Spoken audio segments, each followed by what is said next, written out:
Morning all of you.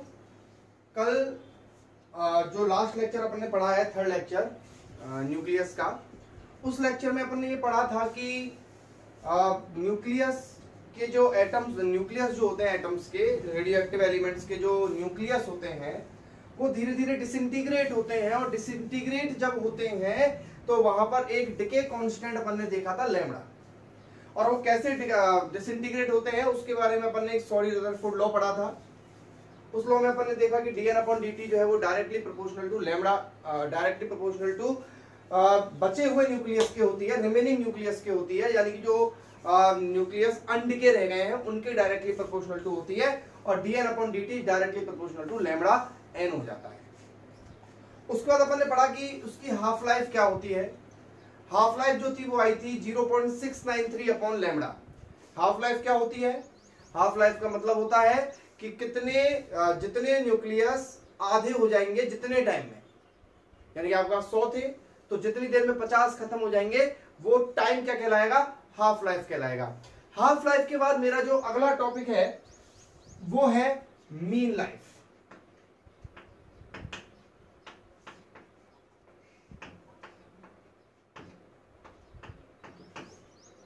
और इस mean life को डिनोट करते हैं टॉ। किससे? टॉ से। ये टॉ बनाया हुआ है मैंने, ये टॉ है। मीन लाइफ को अपन टॉ से डिनोट करेंगे। लेकिन बात करते हैं कि मीन लाइफ क्या होती है। जितने भी न्यूक्लियस आपने लिए उन सारे न्यूक्लियस को कंप्लीटली डिसइंटीग्रेट होने में कितना टाइम लगेगा, that is called mean life, average life. क्या बोलते हैं उसको अपन? एवरेज लाइफ बोलते हैं, मीन लाइफ बोलते हैं। अब एवरेज लाइफ, मीन लाइफ जो है वो कितनी होती है? वो 0 से लेकर इन्फिनिटी तक हो सकती है। ध्यान रखना, वो कहां से कहां तक हो सकती है? वो हो सकती है फ्रॉम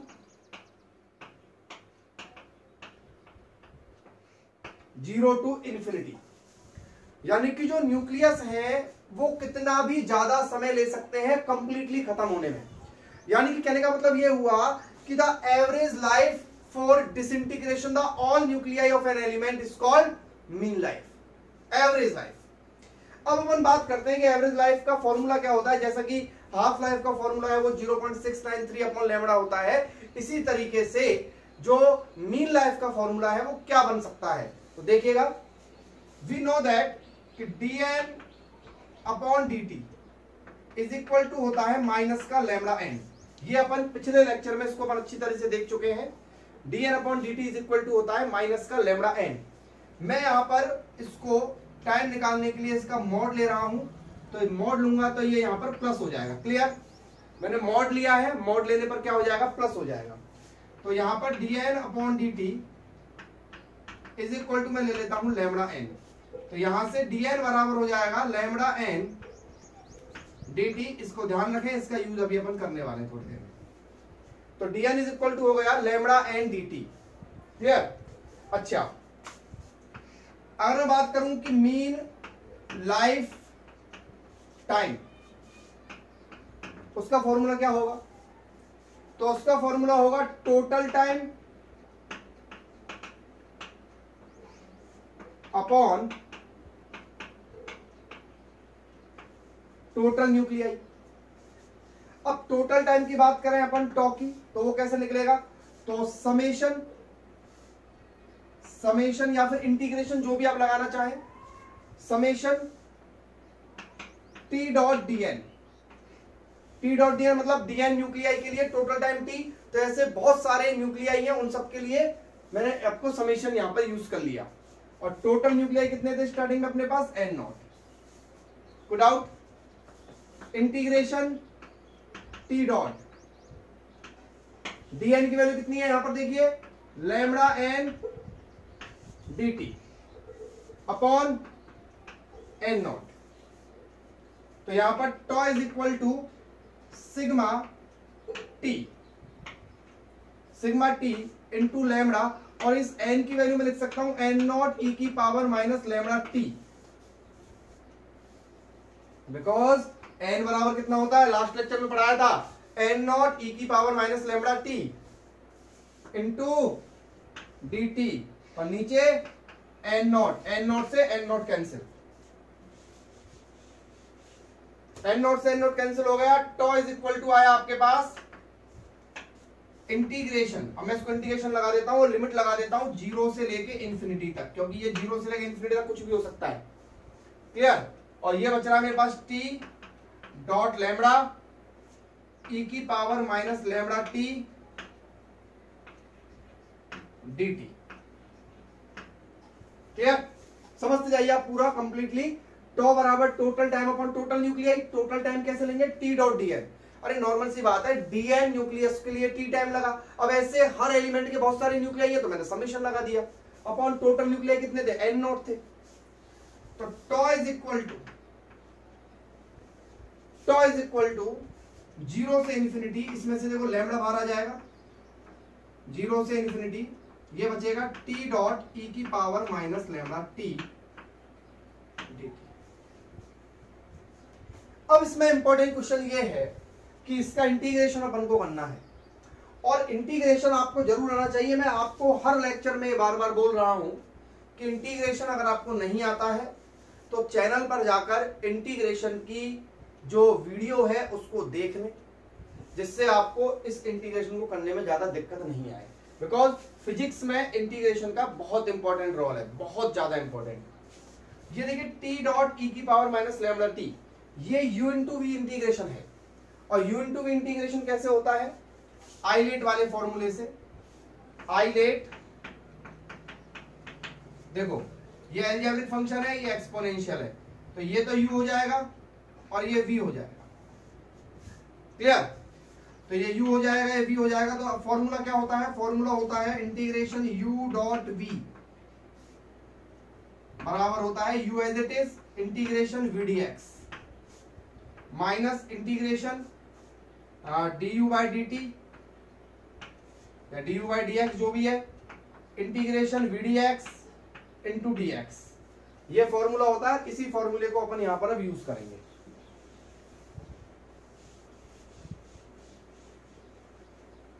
देखिए, टॉ इज इक्वल टू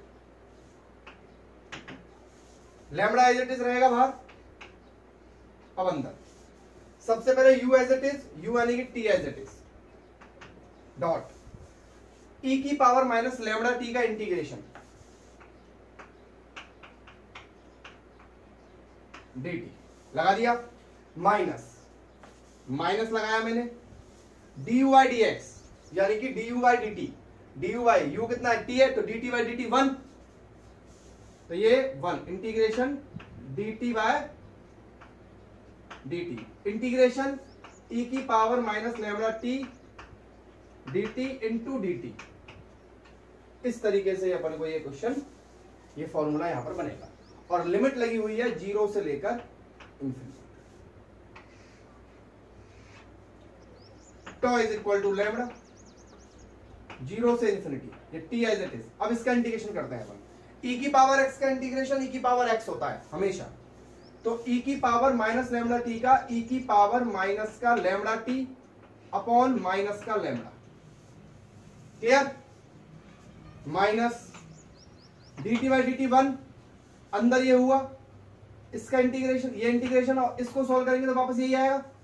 तो e की पावर माइनस का lambda t upon minus lambda और फिर dt। इसको मैंने सॉल्व कर लिया, देखो इसको मैंने सॉल्व कर लिया है पूरा, इसको सॉल्व करने पे आया, और ये वाला इंटीग्रेशन ये पूरा एज इट इज लिख दिया मैंने यहां तक, और इसको ब्रैकेट को बंद। टॉ बराबर लैम्बडा 0 से इंफिनिटी। अब देखिए, इस लैम्बडा को मैं अंदर मल्टीप्लाई कर सकता हूं, तो मैंने इस लैम्बडा को जब अंदर मल्टीप्लाई किया तो इस लैम्बडा से लैम्बडा कट गया, तो यहां बचा t e की पावर माइनस लैम्बडा t, और लेकिन साथ में क्या आएगा? माइनस भी आएगा। चलो एक काम करते हैं, लैम्बडा को रहने देते हैं भारी अभी, t e की power minus lambda t upon minus lambda. अब देखिए, ये माइनस लैम्बडा बाहर निकाल लेता हूं मैं इस माइनस लैम्बडा को, तो माइनस माइनस क्या हो जाएगा? प्लस। ये माइनस माइनस प्लस हो गया, 1 अपॉन लैम्बडा बाहर आ गया। अब इसका इंटीग्रेशन क्या होगा? वापस वही होगा, यानी e की पावर माइनस का लैम्बडा t अपॉन माइनस का लैम्बडा, और ये इंटीग्रेशन खत्म होगा। अब इस लैम्बडा को अंदर मल्टीप्लाई करो, तो टॉ बराबर, ये लैम्बडा इससे मल्टीप्लाई होगा तो लैम्बडा से लैम्बडा कट जाएगा, क्या बचेगा? माइनस t ई की पावर माइनस लैम्डा टी, और ये लैम्डा से एक लैम्डा कट जाएगा तो क्या बचेगा, प्लस ई की पावर माइनस का लैम्डा टी अपॉन माइनस का लैम्डा। इस माइनस को यहां लगा देता हूं, ये इस तरीके से। क्लियर? इसके बाद अपन टॉ इज इक्वल टू, यहां पर लिमिट पुट करेंगे, तो सबसे पहले अपन इनफाइनाइट पुट करेंगे, अपर लिमिट पुट करेंगे, अपर लिमिट, फिर माइनस करके लोअर लिमिट पुट करेंगे। तो पहले मैं अपर लिमिट पुट करता हूं। यहां देखिए, अपर लिमिट जब मैं पुट करूंगा तो टी की जगह मैं रखूंगा इनफाइनाइट। तो जब मैं टी की जगह इनफाइनाइट रखूंगा तो क्या हो रहा है, देखिए माइनस इनफाइनाइट। जब मैं इसमें इनफाइनाइट रखूंगा तो हो जाएगा ई की power minus infinite. Clear? Minus, उसके बाद यहां रखूंगा मैं ई की पावर माइनस इनफाइनाइट, और नीचे आ जाएगा लैम्डा। ये हो गई आपकी अपर लिमिट। माइनस जब आप लोअर लिमिट पुट करोगे तो लोअर लिमिट पुट करने पर ये हो जाएगा पूरा जीरो, क्योंकि टी की वैल्यू जीरो है, माइनस ई की पावर ये हो जाएगा जीरो, और नीचे लैम्डा। तो अपर लिमिट मैंने पुट कर दी, माइनस लोअर लिमिट मैंने पुट कर दी। तो टॉ इज इक्वल टू, देखिए अब आप थोड़ा सा दिमाग लगाइए, ई की पावर माइनस इन्फिनिटी का मतलब हो गया 1 अपॉन ई की पावर इन्फिनिटी, और 1 अपॉन ई की पावर इन्फिनिटी का मतलब हो गया 1 अपॉन इन्फिनिटी, और 1 अपॉन इन्फिनिटी की वैल्यू कितनी होती है, जीरो। तो इसलिए यहां पर ये चीज क्या हो गई, पूरी जीरो, और ये भी पूरी चीज क्या हो गई, जीरो। तो ये पूरा जो है, ये पूरा पार्ट क्या हो गया, जीरो हो गया।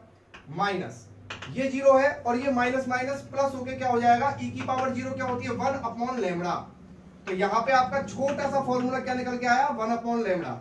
बहुत इंपॉर्टेंट है, वीडियो को 2 से 3 बार रिवर्स करके देखिए कि हमने इस फॉर्मूले को कैसे डिराइव किया है। वेरी इंपॉर्टेंट, बहुत ज्यादा इंपॉर्टेंट फॉर्मूला है। अगर एग्जाम में आ गया और आप यहां अटक गए तो आपके बहुत सारे मार्क्स जो है वो आपको बलिदान देने पड़ जाएंगे। क्लियर? तो यहां पर टॉ बराबर 1 अपॉन लैम्डा, यानी कि मीन लाइफ का फॉर्मूला यहां पर कितना आया, 1 अपॉन लैम्डा। हाफ लाइफ का फॉर्मूला क्या होता है, 0.693 अपॉन लैम्डा। अब क्वेश्चन अपना अगला आ जाता है कि relation between mean life and half life. Relation between mean life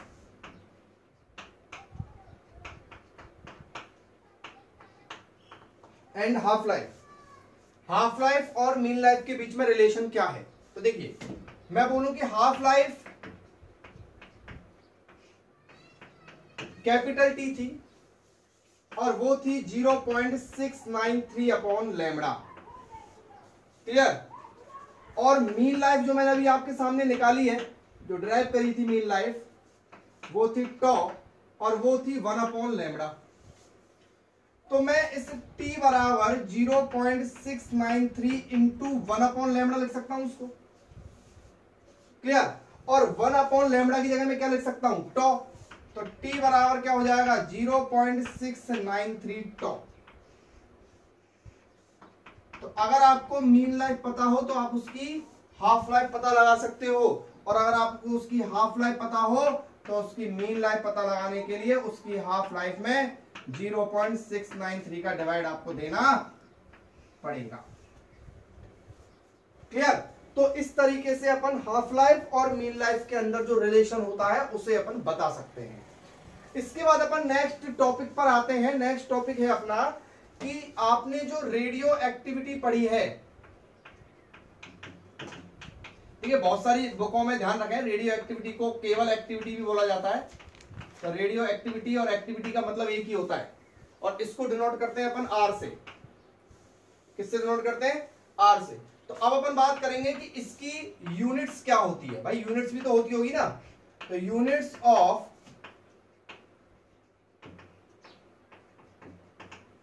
radio activity. तो देखिए, रेडियो एक्टिविटी क्या थी, आर बराबर क्या थी, dn अपॉन dt। ये थी नहीं थी, आर बराबर dn अपॉन dt।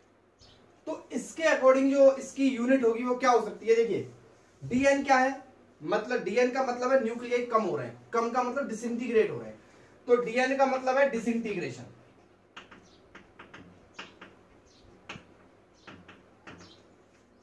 डिसइंटीग्रेशन, और टाइम का मतलब है सेकंड। तो इसका मतलब इसकी यूनिट क्या हो गई, डिसइंटीग्रेशन पर सेकंड। लेकिन इसकी जो यूनिट है वो इसकी यूनिट होती है बिक्वेरल। इस डिसइंटीग्रेशन पर सेकंड को अपन क्या बोलते हैं, बिक्वेरल। बिक्वेरल, और इसको लिखते हैं अपन BQ से। तो एक बिक्वेरल का मतलब होता है एक डिसइंटीग्रेशन पर सेकेंड। क्लियर। अच्छा, इसकी एक यूनिट क्यूरी भी होती है, क्यूरी, और एक क्यूरी बराबर होता है 3.7 into 10 to the power 10 disintegration per second. इसकी एक यूनिट रदरफोर्ड भी होती है, क्योंकि उन्होंने भी थोड़ा बहुत योगदान इसका दिया था, रदरफोर्ड। और रदरफोर्ड बराबर होता है 10 की पावर 6 डिसइंटीग्रेशन पर सेकेंड। तो आप तीनों चीजों का बहुत विशेष ध्यान रखें। पहला कि 1 becquerel is equal to 1 disintegration per second. वैसे तो उसकी यूनिट क्या होती है, disintegration per second, but disintegration per second आपको कहीं लिखना नहीं है, आपको बिक्वेरल यूज करना है। और अगर मैं बात करूंगा ऐसा यूनिट कौन सी है, तो ऐसा यूनिट यही है इसकी, बाकी के इसकी हेल्पिंग यूनिट्स है। तो यानी कि बात करें अपन डिसइंटीग्रेशन पर सेकंड, इसकी ऐसा यूनिट होती है, और एक डिसइंटीग्रेशन पर सेकंड जो है वो एक बिक्वेरल के बराबर होता है। एक क्यूरी, यानी कि क्यूरी भी इसकी जो है वो यूनिट कही जा सकती है, और एक क्यूरी बराबर 3.7 into 10 to power 10 disintegration per second होता है। और रदरफोर्ड भी इसकी जो है वो ऐसा ही एक यूनिट हो सकती है, जो 10 की पावर 6 डिसइंटीग्रेशन पर सेकंड हो सकता है। अब आपको जितना आपने अभी तक पढ़ा है उसके आधार पे मैं आपको एक न्यूमेरिकल यहां पर करवाता हूं, जो बहुत इंपॉर्टेंट है, और एक AIEEE 2005 के अंदर भी ये न्यूमेरिकल आ चुका है। तो देखिएगा, मैं लिख देता हूं न्यूमेरिकल को।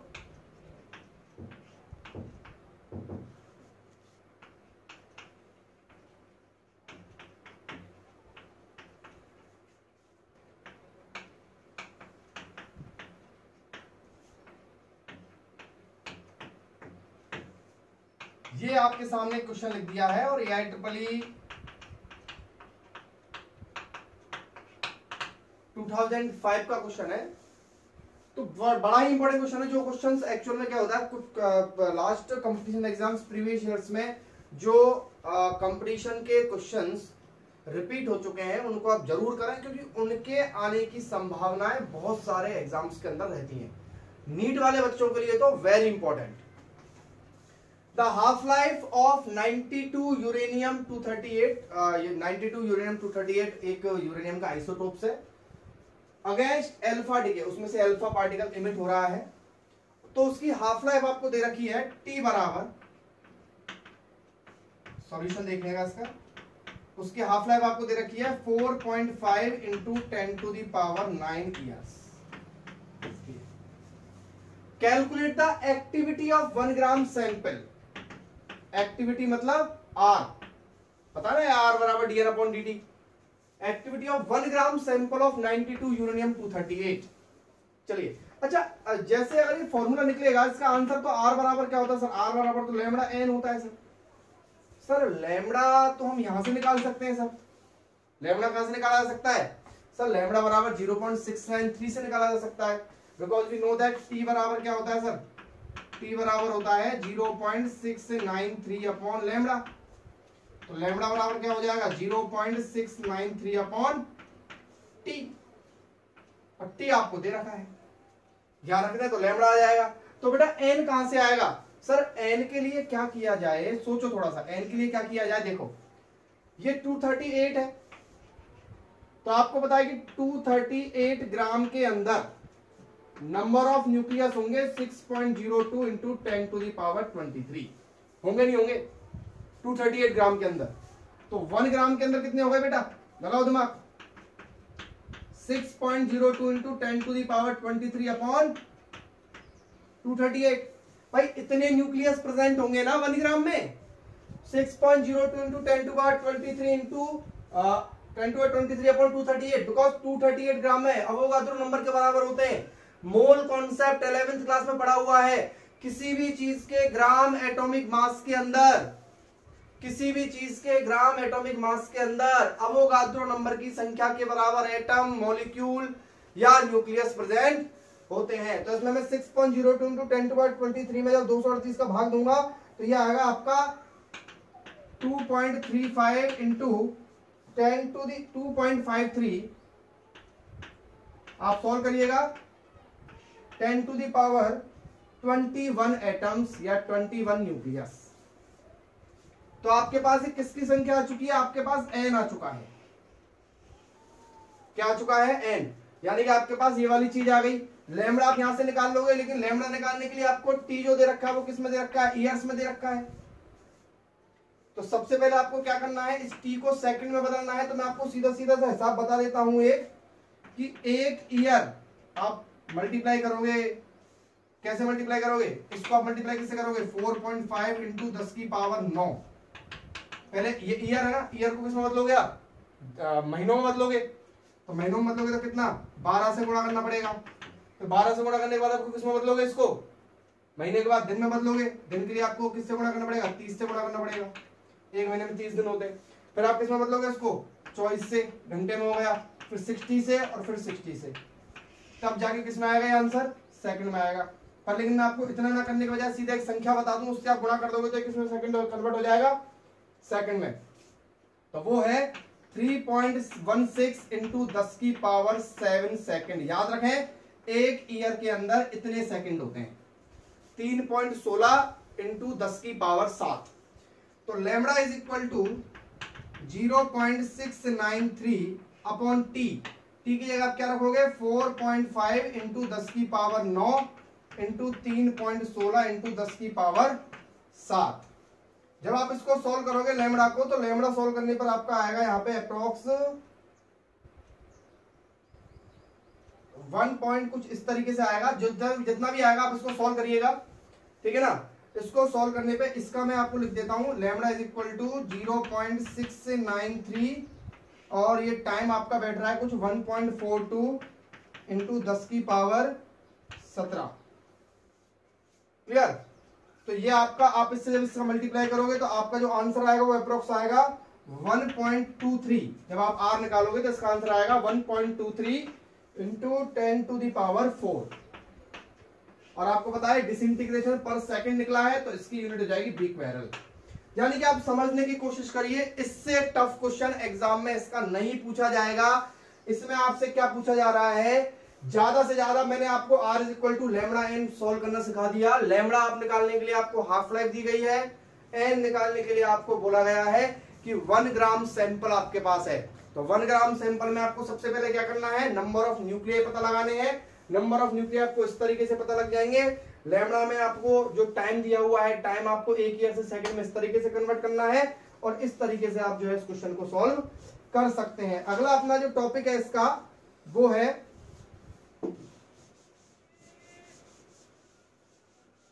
इस क्वेश्चन का आंसर आप जरूर निकाल लें, बहुत इंपॉर्टेंट क्वेश्चन है। कहीं ऐसा ना हो कि बहुत सारे क्वेश्चंस कभी कभार क्या होता है, बहुत सारे बच्चों की कंप्लेन होती है, अरे सर ये क्वेश्चन एग्जाम में जब दिख जाता है, अरे सर ये क्वेश्चन तो हमें आता था, अरे सर हम इसको देख के आए थे सर, हमारी कॉपी में हो रहा था सर, हमने वीडियो में देखा था सर, अरे सर रह गया सर, हम कर नहीं पाए इसको और हमारा आंसर गलत आ गया। तो आपके साथ ये गलती नहीं होनी चाहिए, ध्यान रखना आप। तो अब अपन बात करते हैं, अगला है सोडी-फजान्स लॉ।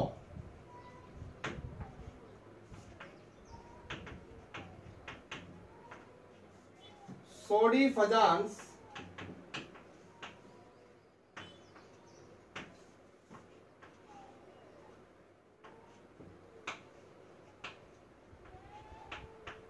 Displacement law. देखिए एक्चुअल में क्या है, ये डिस्प्लेसमेंट लॉ का मतलब है कि कोई भी न्यूक्लियस है, उस न्यूक्लियस के अंदर से alpha beta gamma particles emit हो रहे हैं। तो उस न्यूक्लियस के अंदर से जो अल्फा बीटा गामा पार्टिकल जो इमिट हो रहे हैं, तो वो अल्फा बीटा गामा पार्टिकल उस न्यूक्लियस के अंदर से निकल रहे हैं। तो न्यूक्लियस के अंदर सिंपल सी बात है, कोई ना कोई चेंज तो आ रहा होगा ना। अब अल्फा पार्टिकल जब किसी न्यूक्लियस के अंदर से निकल रहा है तो क्या चेंज आता है, बीटा पार्टिकल अगर किसी न्यूक्लियस के अंदर से निकल रहा है तो क्या चेंज आता है, और गामा रेडिएशन अगर किसी न्यूक्लियस के अंदर से निकल रहा है तो क्या चेंज आता है। ठीक है, उसके बाद अपन अगला टॉपिक ये पढ़ेंगे कि अल्फा पार्टिकल निकला कैसे, बीटा पार्टिकल निकला कैसे और गामा रेडिएशन निकला कैसे। अभी हम ये पढ़ेंगे कि जब ये निकलते हैं तो क्या चेंज होता है। समझने की कोशिश करना आप। अल्फा, ये सोडी-फजान डिस्प्लेसमेंट लॉ केवल इतना बताएगा आपको कि जब अल्फा बीटा गामा निकलेंगे तो न्यूक्लियस में किस तरीके से डिस्प्लेसमेंट होगा, किस तरीके से उसमें से चेंज होगा। क्लियर। तो अपन बात करते हैं नेक्स्ट कि सबसे पहले अपन इसमें पढ़ने वाले हैं, पहला टॉपिक है अपना इसमें अल्फा इमिशन।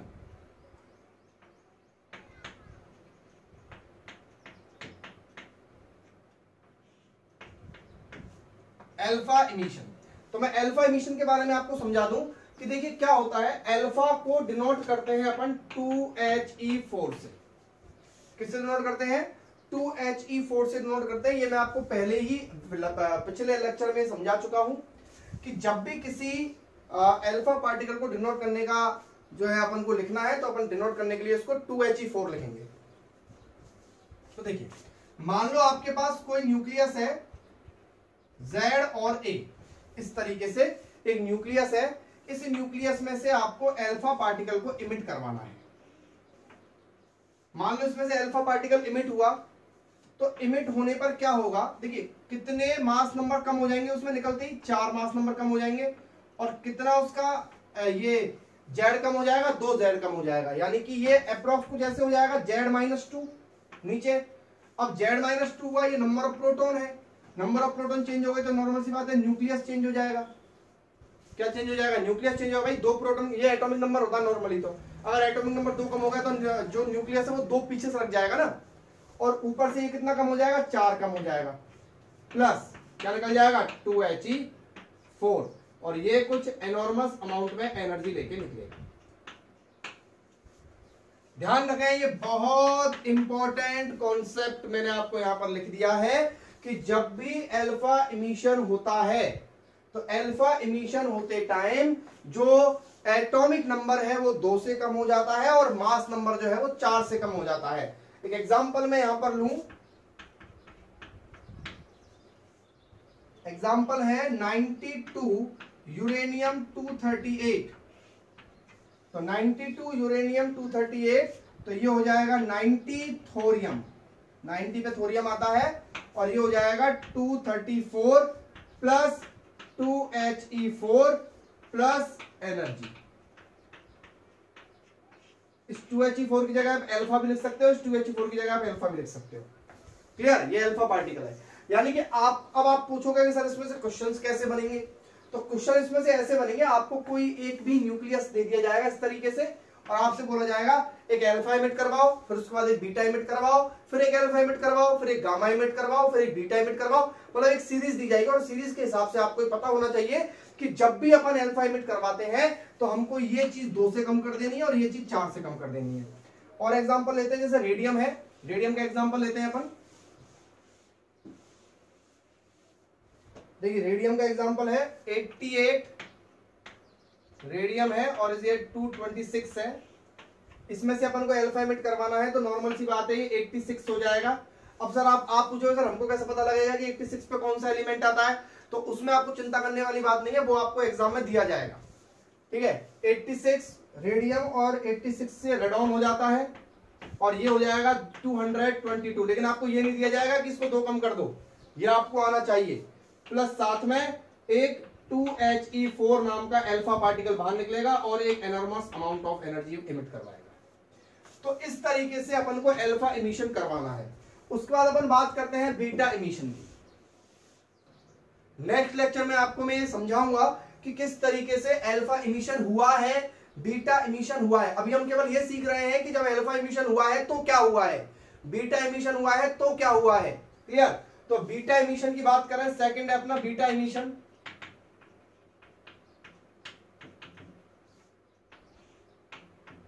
देखिए जब भी बीटा इमिशन होता है तो क्या होता है, बीटा को अपन डिनोट करते हैं -1 बीटा 0 से। क्लियर? तो मान लो कि आपके पास कोई न्यूक्लियस है ZXA, इसमें से आपको बीटा इमिशन करवाना है तो आप ध्यान रखें कि ये जो Z है इसको आपको 1 प्लस कर देना है और ये बदल जाएगा, Y हो जाएगा। और ये जो A है ये नॉट चेंज होगा, तो इसमें कोई भी चेंज नहीं होगा। साथ में -1 बीटा 0 प्लस कुछ एनॉर्मस अमाउंट ऑफ एनर्जी यहां पर इमिट हो जाएगी। ठीक है, अभी मैं आपको थोड़ी देर के लिए बता दूं कि यहां पर एक पार्टिकल और निकलता है जिस पार्टिकल को अपन एंटी न्यूट्रिनो बोलते हैं।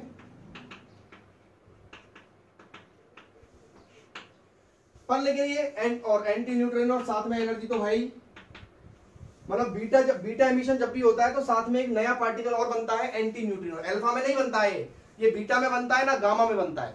ये बनता है केवल और केवल बीटा एमिशन के अंदर, अल्फा और गामा के अंदर ये नहीं बनेगा। अब ये जो बना है ये कैसे बना है, इसके ऊपर एक बहुत अच्छी थ्योरी है जिसको मैं नेक्स्ट लेक्चर में आपको समझाने वाला हूं। क्लियर? लेकिन अभी आप इतना समझे कि क्या हुआ है। मेन बात ये है कि जेड जो है वो +1 हो गया है और ए में कोई चेंज नहीं हुआ है। अब आप इस इक्वेशन को बैलेंस करके भी चेक कर सकते हो। देखिए कैसे, ये जेड है, ये जेड +1 -1, तो ये टोटल मिला के इसको भी जेड हो गया। ये a +0 है तो ये केवल a है। और आप अल्फा में भी इस तरीके से चेक कर सकते हैं जिससे आपको पता लग जाएगा कि आपकी इक्वेशन सही है या नहीं। अब आप मान लो कि आपको एक एग्जांपल ले लेते हैं अपन, 90 थोरियम 234, इसमें से आपको बीटा एमिशन करवाना है। तो 91 पर पैलेडियम होता है, ये 91 हो जाएगा, ये 234 ही रहेगा, -1 बीटा 0 हो जाएगा, plus anti neutrino plus energy emit हो जाएगी। तो इस तरीके से जो है हम इसकी इक्वेशन को लिख सकते हैं। अभी तक आपको केवल इतना ही सीखना है कि बीटा एमिशन कैसे हुआ है, क्यों हुआ है, और न्यूक्लियस के अंदर से नेगेटिव पार्टिकल कहां से निकला है, इसके बारे में चर्चा अपन अगले लेक्चर में करने वाले हैं। क्लियर? इसके बाद लास्ट है अपना गामा एमिशन, इसको और समझ लीजिए। लास्ट थर्ड है अपना gamma emission. What do you mean by gamma emission? Gamma emission क्या होता है? गामा एक रेडिएशन है, एक तरीके से बोले कि एक एनर्जी, इलेक्ट्रोमैग्नेटिक वेव है। तो जब भी ये इमिट होती है तो कोई भी पार्टिकल का मास चेंज नहीं होता है। ये जेड जेड रहेगा, ये एक्स एक्स रहेगा, ये ए रहेगा, और प्लस एक गामा ए रेडिएशन। गामा खुद एक एनर्जी है, कोई एक गामा एनर्जी यहाँ पर निकल जाएगी, यानी कि यहाँ पर ना तो जेड में कोई चेंज आएगा ना ए में कोई चेंज आएगा। तो आप ध्यान रखें कि जब भी अल्फा एमिशन होता है तो जेड 2 से कम हो जाता है, ए 4 से कम हो जाता है। जब भी बीटा एमिशन हो जाता है तो जेड 1 बढ़ जाता है और ए नॉट चेंज होता है। और गामा एमिशन के अंदर कुछ भी चेंज नहीं होता है। अगला लेक्चर बहुत इंपॉर्टेंट होने वाला है जिसमें अपन ये पढ़ने वाले हैं कि बीटा एमिशन, जो नेगेटिव पार्टिकल जो बीटा है, वो किस तरीके से एक न्यूक्लियस के अंदर से बाहर निकला, अल्फा कैसे बाहर निकला, और वो गामा जो एनर्जी थी वो कैसे बाहर निकली। तब तक आप इस वीडियो को देखते रहिए और इस पूरे चैप्टर को समझने की कोशिश कीजिए। Thank you.